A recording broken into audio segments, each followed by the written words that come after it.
بسم الله الرحمن الرحيم. الحمد لله رب العالمين، والصلاة والسلام على أشرف الأنبياء والمرسلين، وعلى آله وصحابته والتابعين ومن تبعهم بإحسان إلى يوم الدين، وسلم تسليما كثيرا. أما بعد، نتحدث أيها الإخوة والأخوات عن سنة الاعتكاف. والاعتكاف هو لزوم المسجد لطاعة الله، للتفرغ للعبادة في الليل أو النهار، ساعة أو يوما أو ليلة أو أياما أو ليالي، هذه كلها سنة، كما قال الله جل وعلا: ولا تباشروهن وأنتم عاكفون في المساجد. وقد ثبت عن النبي صلى الله عليه وسلم أنه اعتكف العشر الأواخر من رمضان، وفي بعض السنوات ترك الاعتكاف عليه الصلاة والسلام لبعض الأسباب، واعتكفها في العشر الأول من شوال. فالاعتكاف سنة، ولكنه في رمضان أفضل، وخاصة في العشر الأخيرة منه. وإن اعتكف في غير رمضان كشوال أو ذي القعدة أو ذي الحجة أو في شهر الله المحرم أو غير ذلك فلا بأس، سنة مطلقة في جميع الأزمان، ولكن في المساجد خاصة التي تقام فيها الجماعة. وإذا كان سيمر عليه جمعة بأن كانت المدة أكثر من أسبوع، فالأفضل أن يكون الاعتكاف في جامع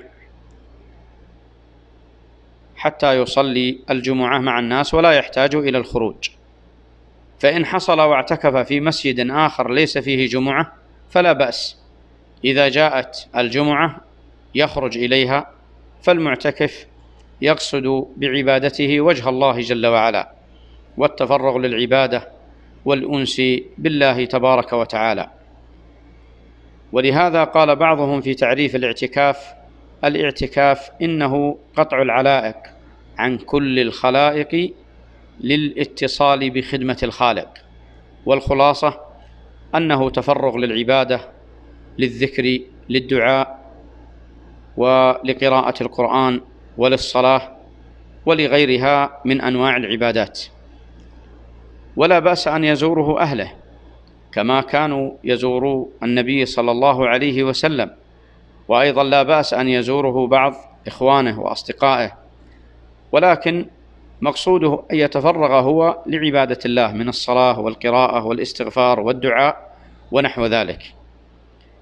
وعلى القول الراجح وهو الصواب إن شاء الله، بأن الاعتكاف ليس له حد محدود، ولو ساعة واحدة فإنه يعتبر صاحبها معتكف، ولا يشترط له الصوم، لحديث ابن عباس رضي الله عنه أنه قال: ليس على المعتكف صوم إلا أن يجعله على نفسه، يعني إلا أن ينذره. المقصود أنه ليس بشرط، وهذا هو الصواب، لأن العبادات توقيفية، فلا يشترط فيها إلا ما شرطه الشارع، إلا ما جاء عن الله جل وعلا وعن رسوله صلى الله عليه وسلم. وليس في الأدلة ما يدل على وجوب الصوم للاعتكاف. فأحيوا هذه السنة رحمكم الله، وتقربوا إلى الله جل وعلا بفعلها اقتداء بالنبي صلى الله عليه وسلم، وتقربا إلى الله جل وعلا بأنواع العبادات. أسأل الله يتقبل منا ومنكم صالح القول والعمل، وأن يوفقنا وإياكم إلى كل خير. وقد يقول البعض: إنني مشغول ولا أستطيع.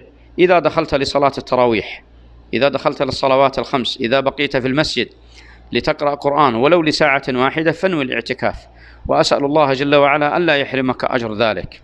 إن ربي على كل شيء قدير، والله أعلم.